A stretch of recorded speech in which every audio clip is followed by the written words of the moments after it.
승무패 69회차 현미경부석 2부 첫 번째 경기는 8번 경기로 들어온 오사수나 대 베티스의 경기입니다. 저는 승무로 가면서 홈팀 오사수나 사이드로 가보도록 하겠습니다. 오사수나 같은 경우에는 올 시즌 홈발을 굉장히 세게 받고 있습니다. 라리가 홈 5경기에서 4승 1무 무패를 달리면서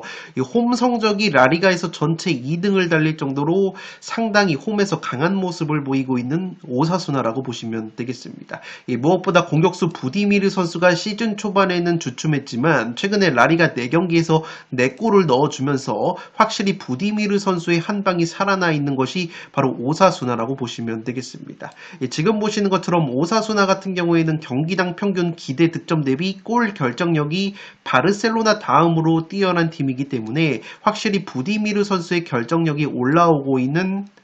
오사수나이고, 무엇보다 부디미르 선수 옆에서 측면에서 좋은 모습을 보여주고 있는 이 사라고사 선수 역시 최근에 좋은 공격 포인트를 올려주고 있기 때문에 오사수나가 홈발을 굉장히 세게 받고 있다고 보시면 되겠습니다. 반대로 베티스 같은 경우에는 지금 보시는 것처럼 라리가에서 경기당 평균 기대 득점 15.54골 대비 실제 득점은 8골에 그치면서 마이너스 7.54골로 현재 골 결정력이 가장 떨어지는 팀이기 때문에 골 결정력 측면에서도 오사수나가 근소하게 유리한 면이 있다고 보시면 되겠습니다. 무엇보다 베티스 같은 경우에는 최근에 유럽 대항전을 병행을 하면서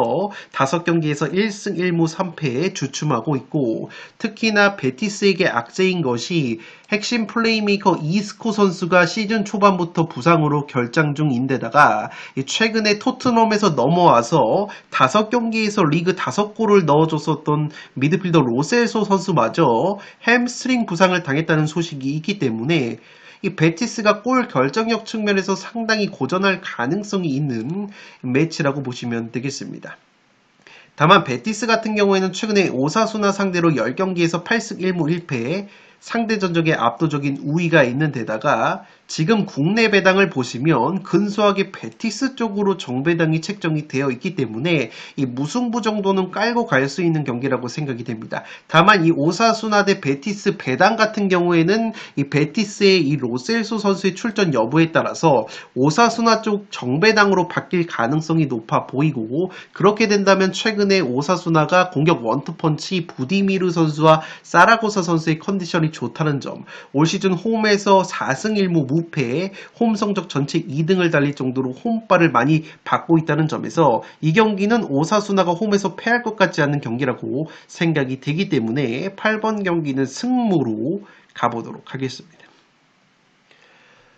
9번 경기는 본머스 대 아스날의 경기인데 이 경기는 아스날이 단통 승리로 가보도록 하겠습니다. 여유가 되시는 분들은 독식을 노려보실 경우에는 무승부 이변까지 한번 추천을 드리도록 하겠습니다. 저는 단통 승리로 가는데 제가 무승부까지 추천을 드리는 이유는 아스날 같은 경우에는 A매치 기간에 핵심 공격수 부카요 사카 선수를 비롯해서 이 마르티넬리 그리고 하베르트 선수까지 컨디션이 100%가 아닌 것으로 밝혀졌기 때문에 만약에 부카요 사카 선수가 결장이 된다면 아스날이 상당히 공격 쪽에서 고전을 할 가능성이 있어 보입니다. 이 아스날 같은 경우에는 핵심 플레이메이커 웨데고르 선수가 최근에 지속적으로 부상으로 빠져 있기 때문에 이 사카 선수 의존도가 상당히 높았고, 지금 보시는 것처럼 사카 선수가 기회 창출 1등, 90분당 슈팅 횟수 1등, 공격 포인트까지 아스날에서 가장 많이 기록을 하고 있기 때문에 만약에 아스날이 부카요 사카 선수가 결장이 되게 된다면 이 본머스 원정에서 상당히 고전할 가능성이 있어 보입니다.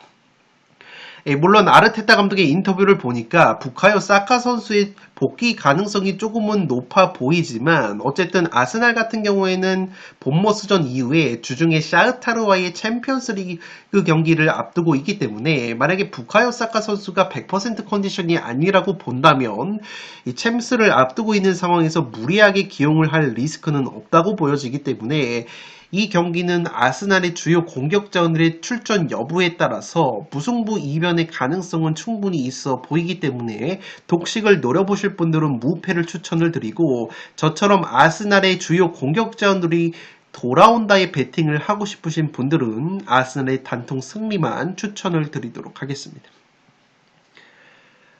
10번 경기는 지로나 대 소시에다드의 경기인데, 이 경기는 단통 무승부로 가보도록 하겠습니다. 여유가 되신 분들은 지로나의 홈 승리까지 마킹을 하면서 승무 투포를 추천드리도록 하겠습니다. 제가 단통 무승부로 가는 이유는 양팀 모두 이번 시즌을 앞두고 핵심 자원들이 이적이 되면서 상당히 힘이 빠진 시즌을 보내고 있고, 양팀의 공통점이 바로 골 결정력이 상당히 떨어진다는 점인데, 지금 보시는 것처럼 소시에다드와 지로나가 경기당 평균 기대 득점 대비해서 골 결정력이 상당히 떨어지는 시즌을 보이고 있기 때문에 양팀 모두 골 결정력 난조를 보이면서 팽팽한 무승부의 가능성이 있지 않나 싶습니다.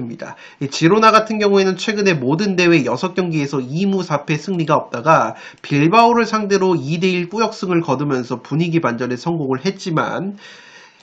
챔피언스 리그를 병행을 하면서 확실히 유럽 대항전 경험이 없기 때문에 라리가에서 굉장히 좋지 못한 모습을 보여주고 있는 지로나라고 보시면 되겠습니다. 특히나 최근에 소시에다드 상대로 3연속 무승부를 거두고 있고, 이 소시에다드 상대로 8경기에서 무려 6번이 무승부가 나왔었기 때문에 양팀 모두 좋지 못한 경기력 그리고 골 결정력까지 고려한다면 이 경기도 팽팽한 무승부의 가능성이 있지 않나 싶습니다. 특히나 지로나 같은 경우에는 지금 보시는 것처럼 세트피스 실점이 3골로 세트피스 수비에 약점을 보이고 있는데, 이 소시에다드 같은 경우에는 세트피스 득점 역시 0골로 저조하기 때문에 여러모로 0대0 혹은 1대1의 무승부 구미가 당기는 매치가 되지 않을까 싶기 때문에 10번 경기는 단통 무승부로 가보도록 하겠습니다. 여유가 되시는 분들은 지로나의 홈발까지 고려해서 승무를 추천드리도록 하겠습니다. 11번 경기는 셀타비고 대 레알 마드리드의 경기인데, 레알 마드리드의 단통 승리로 가보도록 하겠습니다. 처음에는 제가 셀타비고 쪽 이변까지 한번 노려볼 수 있는 경기라고 생각이 됐는데, 양 팀의 결장자적인 측면에서 그래도 레알이 좀 더 유리할 수 있는 경기라고 보시면 되겠습니다. 먼저 셀타비고 같은 경우에는 핵심 공격 수인 아스파스 선수가 퇴장 징계로 결정이 되는데, 이 베테랑 공격수 아스파스 선수가 여전히 리그 4골 2도움으로 셀타비고에서는 없어서는 안 될 공격 자원이라고 보시면 되겠습니다. 반대로 레알 마드리드 같은 경우에는 최근에 측면 공격수 비니시우스 선수가 부상으로 이탈이 되면서 A매치를 소화를 하지 못했는데, 이 비니시우스 선수가 A매치 기간에 부상을 회복을 하면서 이번 경기 복귀 가능성이 있다는 소식이 있기 때문에, 만약에 레알이 비니시우스 선수가 복귀가 된다면 셀타비고는 아스파스가 결장이 된다는 점에서 결장자적인 측면에서 레알 마드리드가 좀 더 우세한 경기가 될 것으로 생각이 됩니다. 특히나 셀타비고 같은 경우에는 아스파스 선수뿐만 아니라 수비형 미드필더 모리바 선수 그리고 자일손이라는 수비형 미드필더, 2명의 수비형 미드필더가 모두 징계와 부상으로 빠지기 때문에 이 셀타비고가 중원 수비 쪽에 약점을 드러낼 가능성이 있어 보입니다. 이 실제 셀타비고 같은 경우에는 득점력이 상당히 좋지만 실점 역시 15골로 세 번째로 많은 팀이기 때문에, 레알 마드리드가 만약에 비니시우스가 복귀를 하는 상황에서 음바페, 벨링엄 선수의 공격력까지 나와준다면 수비형 미드필더 2명이 결정하는 셀타비고를 상대로 이 무난하게 승리까지 한번 노려볼 수 있는 경기가 될 것으로 생각이 됩니다. 특히나 셀타비고 같은 경우에는 수비 상황에서 세트피스 실점이 4골로 상당히 많은 팀인데, 레알 마드리드 같은 경우에는 세트피스 득점이 4골로 두 번째로 많은 팀이기 때문에 레알이 세트피스로도 재미를 볼 가능성이 있어 보인다는 점에서 11번 경기는 레알 마드리드의 단통 승리로 가보도록 하겠습니다.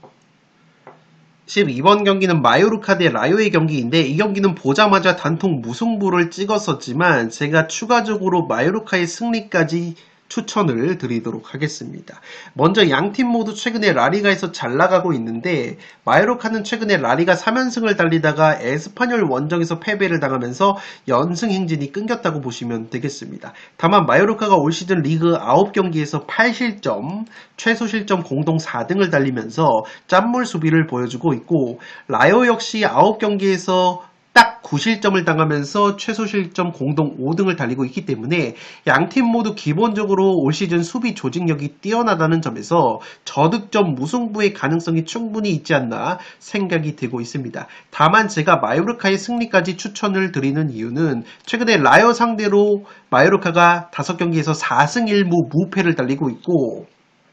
이 마요르카 같은 경우에는 핵심 공격수인 무리키 선수가 최근에 부상으로 이탈이 되어 있었는데 이번 경기에 복귀 가능성이 있다는 소식이 있다고 보시면 되겠습니다. 이 무리키 선수의 복귀가 상당히 중요한 것이 최근에 라요 상대로 마요르카가 5경기에서 4승 1무 무패에 달리고 있다고 말씀을 드렸는데 그 5경기에서 이 무리키 선수가 라요 상대로 5골을 넣었다고 보시면 되겠습니다. 지금 보시는 것은 무리키 선수가 라요를 상대로 최근에 넣은 골 데이터인데 라리가에서 라요 상대로 5경기를 치러서 무리키 선수가 5골을 넣었고 그 경기에서 마요르카가 4승 1무 무패를 달리고 있기 때문에 만약에 무리키 선수가 복귀가 된다면 라요 킬러 면모를 보여주면서 마요르카가 한 골차 정도의 꾸역승까지 거둘 수 있는 경기가 되지 않을까 생각이 됩니다. 다들 잘 아시다시피 마요르카 같은 경우에는 섬지역이기 때문에 홈발을 세게 받는 팀이 바로 마요르카라고 볼 수 있겠고 다만 라요 같은 경우에도 최근에 5경기에서 2승 3무 무패를 달리면서 지지 않는 경기를 하고 있는 데다가 마요르카의 최대 강점이라고 할 수 있는 제공권 그리고 세트피스 득점 부분에서 라요 같은 경우에는 세트피스 실점이 0골이기 때문에 라요 역시 충분히 무승부 정도의 저력은 보여줄 가능성이 있다는 점에서 이 경기는 무승부를 축으로 라요 킬러 무리키 선수의 복귀 가능성이 있는 마요르카의 승리까지 한번 가져가 보도록 하겠습니다. 13번 경기는 리버풀 대 첼시 빅매치인데 저는 승패로 가르면서 첼시 쪽 이변까지 한번 노려보도록 하겠습니다. 리버풀 같은 경우에는 올 시즌 딱 1패를 당했었는데 그 1패가 홈에서 노팅엄 포레스트에게 당했다고 보시면 되겠습니다. 이 노팅엄에게 1패를 당한 것이 상당히 중요할 수 있는 것이 지금 보시는 것이 바로 노팅엄 전에 리버풀이 딱 한 골을 실점을 하면서 올 시즌 첫 패배를 당했던 장면인데 이렇게 리버풀의 수비 뒷공간이 나오면서 이 노팅엄의 강력한 역습 한 방이 통하면서 노팅엄의 1대0 이변을 일으킨 경기라고 보시면 되겠습니다. 제가 이 노팅엄의 역습 장면을 보여드리는 이유는 이 첼시 같은 경우에는 올 시즌 역습 공격력이 상당히 뛰어나고 특히나 첼시의 니콜라스 잭슨 그리고 콜 파머 선수가 역습 상황에서 콤비네이션이 상당히 뛰어나기 때문에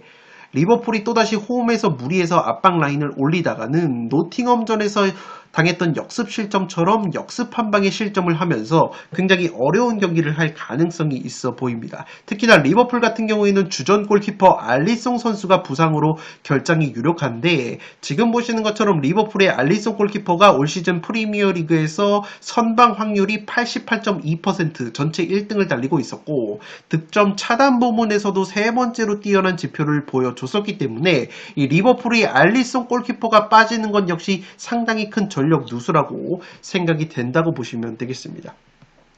다만 리버풀에게도 충분히 승리 가능성이 있어 보이는 것이 최근에 첼시와의 맞대결에서 3승 3무 무패를 달리고 있습니다. 연장과 승부차기를 제외한 90분 결과로만 치면은 10경기에서 8경기가 무승부로 끝이 났었기 때문에 최근에 양팀 모두 무승부가 많았다는 점에서 이번 경기는 승패가 갈릴 타이밍이라고 보여지고 리버풀이 최근에 모든 대회 6경기에서 6연승의 상승세 그리고 첼시 같은 경우에는 이번 경기 앞두고 주전 수비수인 포파나 선수와 쿠쿠렐라 선수가 모두 경고 누적으로 결장이 되기 때문에 이 첼시의 수비 공백까지 고려한다면 이 경기는 충분히 리버풀도 승리 가능성이 있어 보이기 때문에 13번 경기는 승패로 한번 갈라보도록 하겠습니다. 마지막 경기는 14번 경기로 들어온 비아레알 대 헤타페의 경기인데 저는 이 경기는 승무로 가면서 무승부 이변까지 한번 노려보도록 하겠습니다. 현재 비아레알의 승리로 투표율이 80%나 몰렸지만 헤타페의 무승부까지 노려보는 이유는 이 비아레알 같은 경우에는 최근에 경기력이 좋았지만 그 경기력이 좋은 것을 이끌었었던 측면 공격수 아요세 페레즈 선수가 근육 부상 여파가 아직 남아있다는 소식이 있습니다. 이 아요세 페레즈 선수가 비아레알 이적 이후에 최근에 리그 4경기에서 연속골 5골을 넣어주면서 비아레알의 상승세의 1등 공신이었는데 이 아요세 페레즈 선수가 최근에 2경기 결장이 됐었고 아직까지도 부상에서 100% 회복이 됐다는 소식이 없기 때문에 만약에 비아레알이 핵심 측면 공격수인 아요세 페레즈 선수가 결장이 된다면 헤타페를 상대로 상당히 고전할 가능성이 있어 보입니다. 최근에 헤타페 상대로는 10경기에서 7승 3무 무패를 달리면서 천정 면모를 보여주고 있지만 지난 시즌 맞대결 모두 무승부로 그쳤기 때문에 헤타페의 최근 무자위 면모를 고려한다면 이 경기는 무승부의 이변 가능성도 충분히 있지 않나 싶습니다.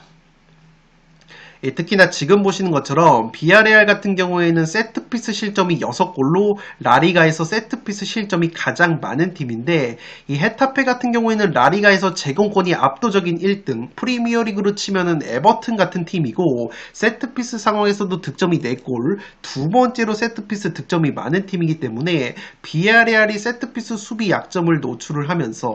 헤타페의 뚝배기 한 방이 작동이 된다면 비아레알도 상당히 어려운 경기를 할 가능성이 있어 보입니다. 올 시즌 라리가 홈 경기에서 1승 4무 무패를 달리고 있는 헤타페이지만 원정에서는 1무 3패, 확실히 원정에서는 기복이 있는 모습이 있기 때문에 이변이 나온다면 제가 봤을 때는 무승부가 한계치로 보여지고 이 상성적으로 봤을 때도 현재 비아레알 같은 경우에는 평균 점유율이 42.7%, 전체 17등으로 비아레알이 의외로 점유율을 낮게 가져가면서 역습 한 방이 강점이라고 보시면 되겠습니다. 역습 득점이 3골로 라리가에서 두 번째로 많은 역습 득점을 보여주고 있기 때문에 비아레알 역시 최근에 선수비 후 역습 형태의 전술로 재미를 보고 있다고 보시면 되겠는데 헤타페 같은 경우에는 평균 점유율이 41.5%, 전체 19등으로 비아레알보다 낮은 점유율을 가져가고 있고 수비 라인을 내리면서 수비 블록을 빡빡하게 구축을 하기 때문에 비아레알이 강점이라고 할 수 있는 역습이 살아나지 않을 가능성이 높아 보이고 홈팀인 비아레알이 자신들의 평균 점유율인 42.7%보다 점유율을 훨씬 더 높게 가져가면서 오히려 주도적인 경기 운영을 하게 된다면 헤타페의 밀집 수비를 뚫어냄에 있어서 상당히 어려운 경기가 될 가능성이 있어 보입니다. 비아레알이 득점이 3위이지만 실점도 17골로 두 번째로 많은 팀이기 때문에 비아레알의 핵심 측면 공격수 아요세 페레즈까지 결장이 된다면 헤타페의 제공권 1등 뚝배기 한 방이 나와주면서 비아레알의 최대 약점인 세트피스 수비 약점이 노출이 될 가능성이 있어 보이기 때문에 14번 경기는 무승부 이변까지 바치면서 승무 투폴로 한번 가보도록 하겠습니다. 네, 이것으로 승무패 69회차에 들어온 현미경 분석 1번부터 14번 경기 전체 분석을 마치도록 하겠습니다. 제가 최근에 승무패에서 연속으로 3회 연속 적중에 성공을 했기 때문에 4회 연속 적중까지는 굉장히 힘들다고 개인적으로는 보고 있지만 최근에 감이 좋은 만큼 최대한 풋볼살롱 구독자 여러분들에게 도움이 될 수 있는 분석과 픽을 제공하기 위해서 밤낮으로 노력을 했다는 점을 알아주셨으면 합니다. 끝으로 영상이 도움이 되신 분들은 좋아요와 구독 버튼을 눌러주시면 풋볼살롱 채널에 크나큰 힘이 됩니다. 구독 버튼 옆에 종 모양의 알림 설정을 해주시면 그 누구보다 빠르게 양질의 축구, 승무패, 프로토 관련 분석 컨텐츠를 만나보실 수 있습니다. 지금까지 풋볼살롱이었습니다. 감사합니다.